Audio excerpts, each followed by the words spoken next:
Hi children. JJ2.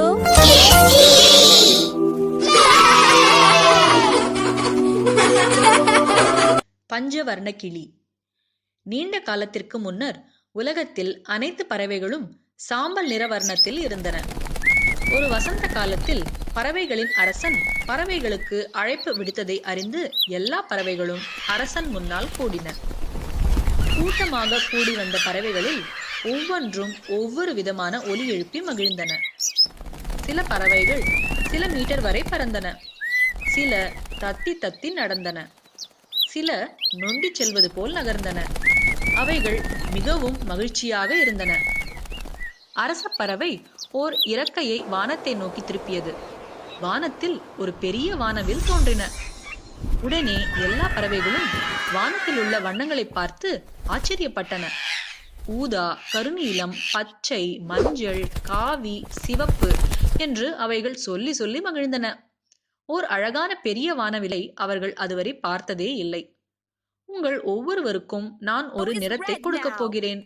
உங்களுக்கு எந்த நிறம் பிடிக்குமோ அதை நீங்கள் வானவிலில் இருந்து எடுத்துக்கொள்ளலாம் என்று கூறியது பறவைகளின் அரசன்.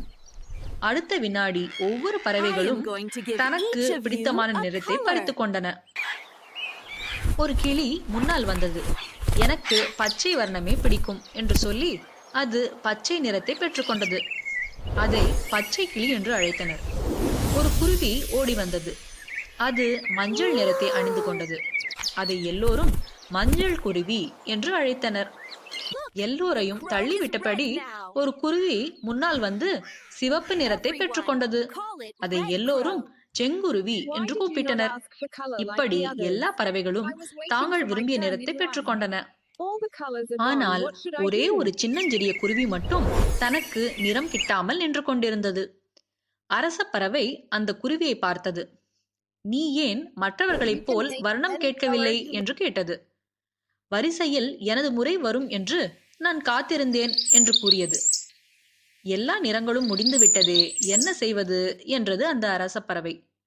அதை கேட்டதும் அந்த சின்னஞ்சிறு பறவை அழுது கொண்டே, நான் எப்பொழுதும் இந்த சாம்பல் நிறத்தில் தான் இருக்க வேண்டுமா என்று கேட்டது.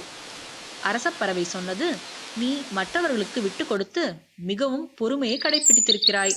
இப்படிப்பட்ட நீ சாம்பல் வர்ணத்தில் இருத்தல் கூடாது என்று சொல்லி எல்லா பறவைகளையும் திருப்பி அழைத்தது. ஒவ்வொரு பறவையிடம் இருந்தும் அது கொஞ்சம் வர்ணத்தை எடுத்து அந்த சிறிய பறவைக்கு கொடுத்தது. அதனால் அந்த சின்னஞ்சிறிய பறவை இப்பொழுது மிகவும் அழகாய் காணப்பட்டது. அதை பார்த்து மகிழ்ந்த பறவையின் அரசன் அதற்கு பஞ்சவர்ண கிளி என பெயர் வைத்தான். நீதி: பொறுமையாக இருந்தால் நமக்கு கிடைப்பது கிடைக்கும்.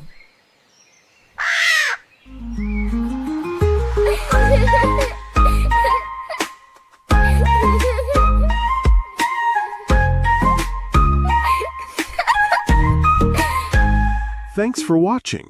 Your JJ2 Kids TV. Please like and subscribe.